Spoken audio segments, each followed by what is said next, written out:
नमस्कार साथियों, स्वागत है आप सभी का आपके अपने यूट्यूब चैनल एसएससीजी के क्लासेज में। आज मैं उपस्थित हूँ आप सभी के लिए प्रैक्टिस सेट नंबर 24 लेकर के, जिसमें 20 क्वेश्चंस होंगे। सभी क्वेश्चंस 28 फरवरी 2024 शिफ्ट 2 के क्वेश्चंस हैं, तो आप सभी इस वीडियो के अंत तक बने रहें। यदि आप इस चैनल पर नए हैं तो चैनल को सब्सक्राइब करें, बेल आइकन को दबाएँ ताकि इसी तरह के वीडियो हम आप सभी के लिए लेकर के आते रहें। चलिए बढ़ते हैं क्वेश्चन की तरफ। क्वेश्चन नंबर 1 है हमारा कि एम के सरोजा जिनका जून 2022 में निधन हो गया, किस नृत्य शैली के लिए प्रसिद्ध थी? इसका राइट आंसर है ऑप्शन नंबर डी, भरतनाट्यम के लिए, है ना। किस नृत्य के लिए प्रसिद्ध थी? भरतनाट्यम के लिए प्रसिद्ध, है ना। भरतनाट्यम की बात करें तो ये है ना, तमिल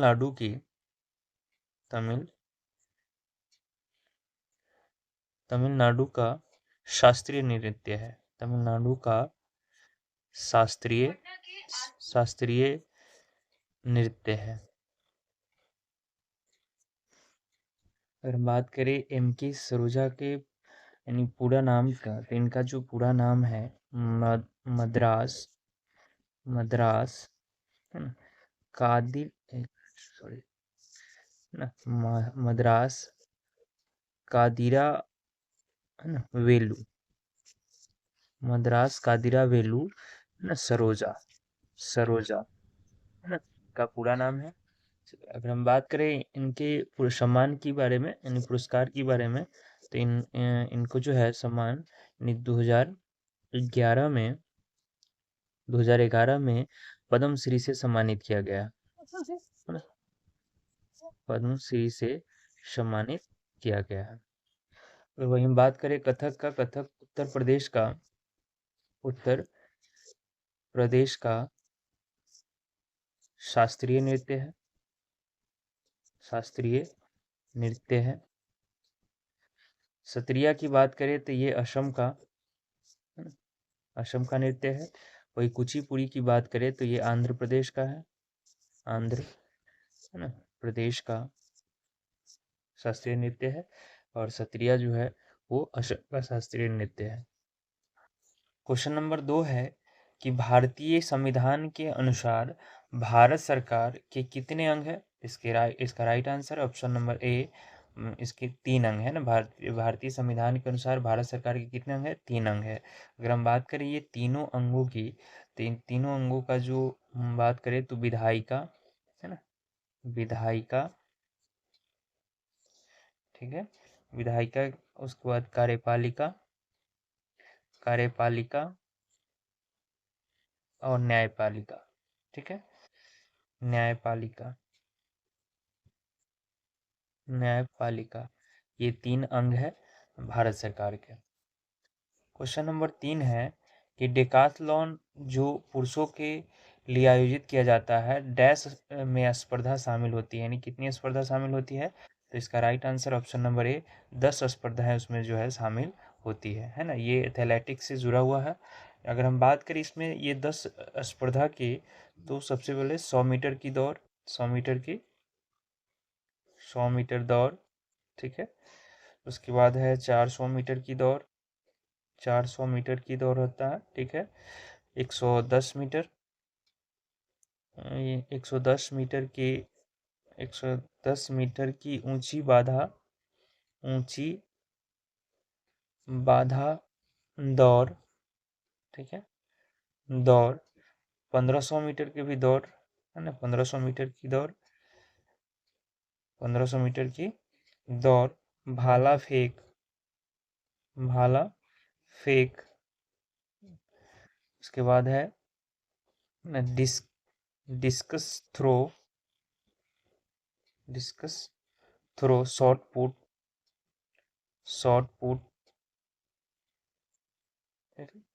पोल वॉल्ट, पोल वॉल्ट, ऊंची कूद, ऊंची कूद,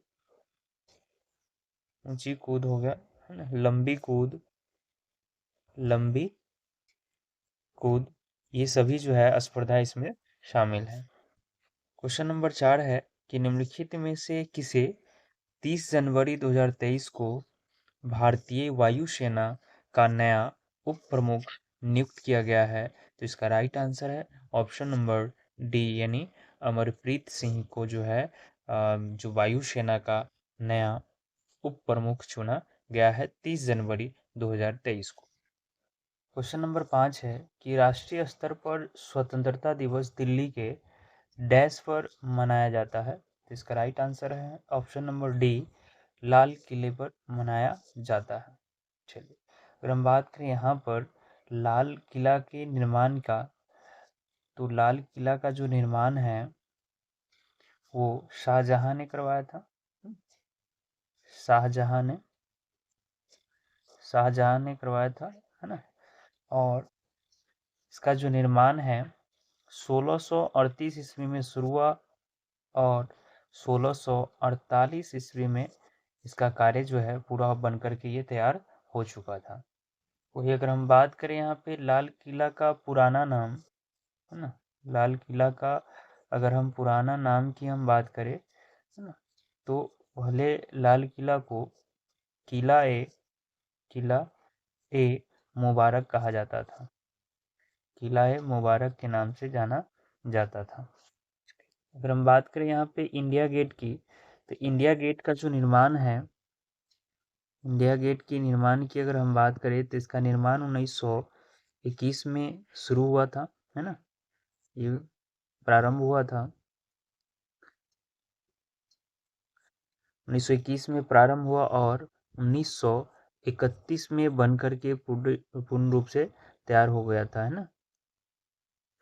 अगर हम बात करें यहाँ पर कि इसका जो अगर डिज़ाइन की बात करें तो इसका जो डिज़ाइन है, इसका डिज़ाइन की हम बात करें तो एडविन लुटियंस ने इसका डिज़ाइन किया था। चलिए, अगर हम वही बात करें इसके, है ना, नींव की, तो इसका जो नींव है ना, इसकी नींव की बात करें तो ड्यूक ड्यूक ड्यूक ऑफ है ना कॉनॉट ने रखा था। कॉनॉट ने इसका नींव रखा था, यानी शुरुआत करवाया था। अगर वही हम बात करें गेटवे ऑफ इंडिया की, तो गेटवे ऑफ इंडिया की जो है इसका जो प्रारंभ हुआ था निर्माण का, ना, निर्माण कार्य शुरू हुआ था 1913 में और 1924 में ये बनकर के पूरी निपुण रूप से जो है ये तैयार हो चुका था। और इसका निर्माण जो है जो जॉर्ज वीटेट ने करवाया था। जॉर्ज वीटेट जो एक वास्तुकार थे। वही अगर हम बात करें ताजमहल की, तो ताजमहल का जो निर्माण है वो भी शाहजहां ने ही करवाया था। शाहजहां ने ही ताजमहल का निर्माण करवाया था। इसका निर्माण कार्य जो है वो 1632 ईस्वी में शुरू हुआ था और ये 1653 में बनकर पूर्ण रूप से ये तैयार हो चुका था। क्वेश्चन नंबर 6 है कि औद्योगिक नीति संकल्प 1956 के अंतर्गत भारत में उद्योगों को कितनी श्रेणियों में वर्गीकृत किया गया है? इसका राइट आंसर है ऑप्शन नंबर बी, यानी 3 श्रेणियों में वर्गीकृत किया गया है। ये 3 श्रेणी की बात करें तो अनुसूची ए, अनुसूची, है ना, अनुसूची ए, बी और सी में इसको बांटा गया है। ए के अंतर्गत, ए के अंतर्गत जिस वैसी कंपनियों, वैसी उद्योगों को रखा गया है जिस पर सरकार का एकाधिकार हो, है ना, सरकार का एकाधिकार हो, एकाधिकार होता है। वही अगर हम बात करें यहाँ पे बी, तो बी में जो है इसमें सरकार और निजी, है ना, निजी, है ना, दोनों का स्वामित्व होता है। और इसमें जो सी के अंतर्गत सिर्फ निजी जो है उद्योगों को, है ना, निजी एकाधिकार दिया गया है। क्वेश्चन नंबर 7 है कि निम्नलिखित में से कौन से वर्ष की जनगणना भारत की 14वीं जनगणना है? इसका राइट आंसर है ऑप्शन नंबर सी, 2001 की जनगणना। ठीक है, अगर हम बात करें 2001 की जनगणना के अनुसार भारत की साक्षरता दर की, तो भारत की जो साक्षरता थी वो 47% थी। भारत की लिंगानुपात की हम बात करें तो लिंगानुपात की हम बात करें तो भारत का लिंगानुपात 933 था।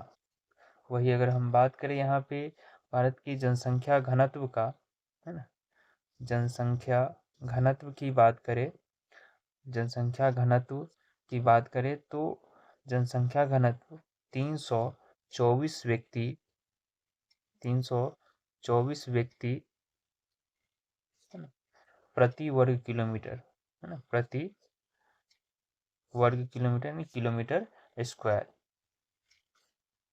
क्वेश्चन नंबर 8 है कि हरित क्रांति के संबंध में निम्नलिखित में से कौन सा कथन सही है? इसका राइट आंसर ध्यान दीजिएगा इसमें। सबसे पहले हम कथन देखेंगे। तो कथन एक है हमारा कि हरित क्रांति ने भारत को खाद्यान्न उत्पादन में आत्मनिर्भर बना दिया है। इसका राइट आंसर हो जाएगा जैसे कि सॉरी, ये तो सही है ना। इसका क्या स्टेटमेंट 1 जो है बिल्कुल सही है, क्योंकि हरित क्रांति के बाद जो है भारत जो है खाद्यान्न उत्पादन में आत्मनिर्भर हो गया था, यहाँ तक कि जो है निर्यात भी करने में सक्षम था। दूसरा जो स्टेटमेंट की हम बात करें तो हरित क्रांति के बाद रासायनिक उर्वरकों के प्रयोग में कमी आई है, तो ये गलत है, क्योंकि हरित क्रांति के बाद रासायनिक उर्वरकों का जो प्रयोग जो है काफ़ी ज़्यादा बढ़ गया है। तो इसका राइट आंसर हो जाएगा ऑप्शन नंबर सी, यानी केवल एक सही है।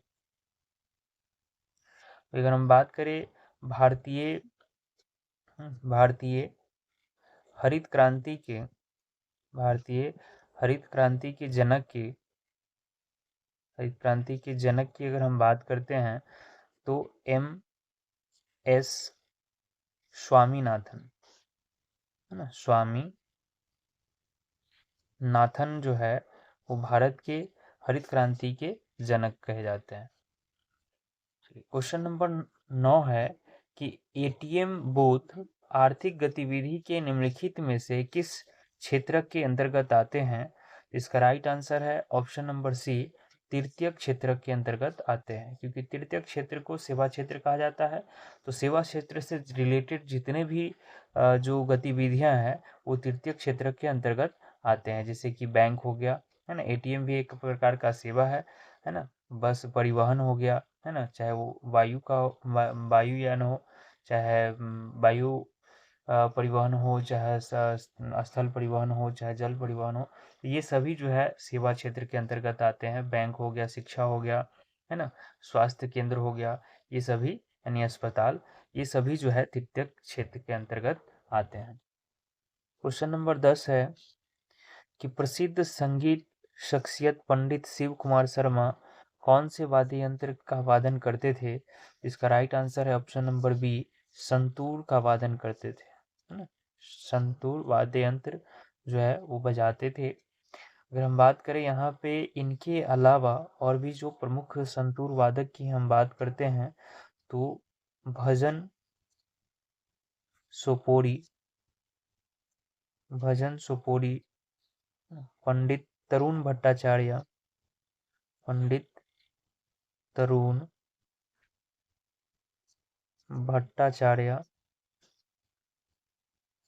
भट्टाचार्य चलिए, अगर वही हम बात करें यहाँ पे पियानो के, तो पियानो वादक में अमन बाटला डॉक्टर अमन बाटला, उत्सव लाल उत्सव उत्सव लाल। वही अगर हम बात करें यहाँ पे गिटार वादक की, तो गिटार वादक में पंडित bridge Bhushan Kawda,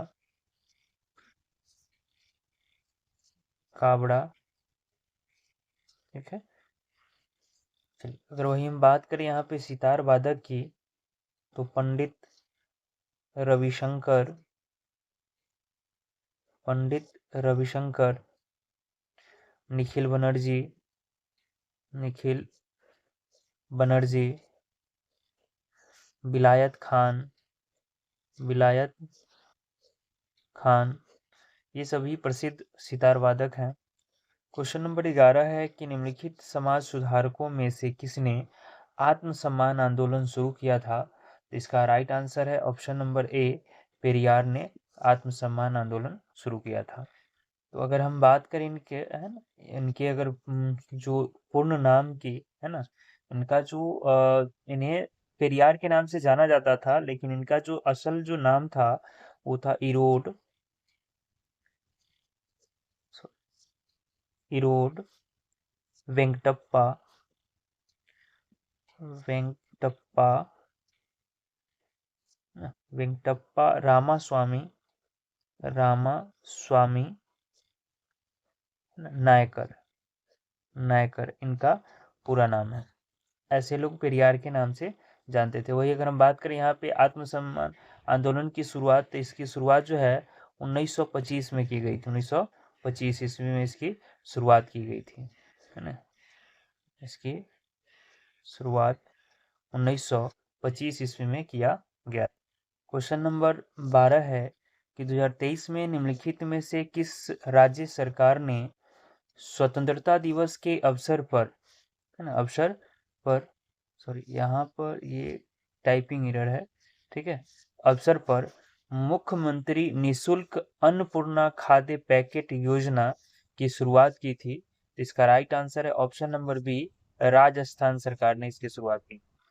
question number 13 है कि भारत सरकार ने हाल ही में राजीव गांधी खेल रत्न पुरस्कार, है ना, रत्न पुरस्कार, यहाँ पे गलत है, टाइपिंग एरर है, यहाँ पे टाइपिंग एरर, का नाम बदल कर डैश, यहाँ पे खाली रिक्त स्थान होना चाहिए, डैश खेल रत्न पुरस्कार कर दिया गया। तो इसका राइट आंसर है option number A, major Dhyan Chand Khel Ratna कर दिया गया, है ना, जो कि पहले जो है राजीव गांधी खेल रत्न पुरस्कार था।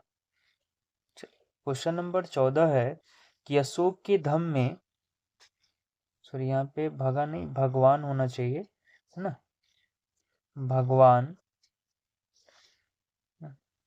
सॉरी यहाँ पे टाइपिंग एरर है, ठीक है, यहाँ पे डबल रिपीट हो गया है। अशोक के धम्म में भगवान की पूजा का या बलिदान का प्रदर्शन डैश, है ना, तो इसमें इसका राइट आंसर हो जाएगा मुख्य रूप से शामिल था, ये बिल्कुल गलत है ना, एक के एक भाग को के रूप में शामिल किया गया था, नहीं ये भी गलत है, ठीक है, जैसे एक निश्चित रूप का समर्थन किया जाता है, ये गलत है। ऑप्शन नंबर डी सही है इसका, शामिल नहीं था, यानी उसमें जो है बलिदान का प्रदर्शन शामिल नहीं था। क्वेश्चन नंबर 15 है कि आधुनिक आवर्त सारणी में तत्वों को डैश ऊर्ध्व स्तंभों में व्यवस्थित किया जाता है जिन्हें समूह कहा जाता है। तो यहाँ पर इसका राइट आंसर होगा 18 ऊर्ध्व स्तंभों में व्यवस्थित किया जाता है, और डैश क्षैतिज पंक्तियों में व्यवस्थित किया जाता है जिन्हें आवर्त कहा जाता है। तो यहाँ पर 7 क्षैतिज क्षैतिज पंक्ति हो जाएगा, ठीक है। तो इसका राइट आंसर है ऑप्शन नंबर ए, यानी 18 और 7। क्वेश्चन नंबर 16 है कि टिप्पणी नृत्य का संबंध निम्नलिखित में से किस राज्य से है? इसका राइट आंसर है ऑप्शन नंबर बी, यानी गुजरात से है, ठीक है। अगर वही बात करें गुजरात की और भी जो फेमस नृत्य में, तो गरबा गुजरात का फेमस नृत्य है, रास, है ना, और एक तो यहाँ पे टिप्पणी देख ही रहे हैं ना, टिप्पणी नृत्य, तो ये 3 नृत्य हैं जो कि गुजरात का काफ़ी फेमस नृत्य है। चलिए अगर वही हम बात करें यहाँ पर कर्नाटक के नृत्य के बारे में, तो कर्नाटक का जो फेमस नृत्य जो है वो यक्षगान, कुनीथा, कुनीथा, कुनीथा हो गया, डोल्लू कुनीथा, डोल्लू कुनीथा। अगर वही हम आंध्र प्रदेश की बात करें, तो आंध्र प्रदेश की अगर हम बात करते हैं फेमस नृत्य की, कुचिपुड़ी, कुचिपुड़ी शास्त्रीय नृत्य है ये, कुचिपुड़ी हो गया, ठीक है। बथकंपा हो गया, सॉरी बाथकंपा, कम्मा है सॉरी, बाथकम्मा होगा, ठीक है। डिमसा हो गया, डिमसा हो गया, और भी है। वही अगर हम बात करें उत्तर प्रदेश की तो कथक जो कि इस एक शास्त्रीय नृत्य है, काफ़ी फेमस है। उसके बाद है रासलीला,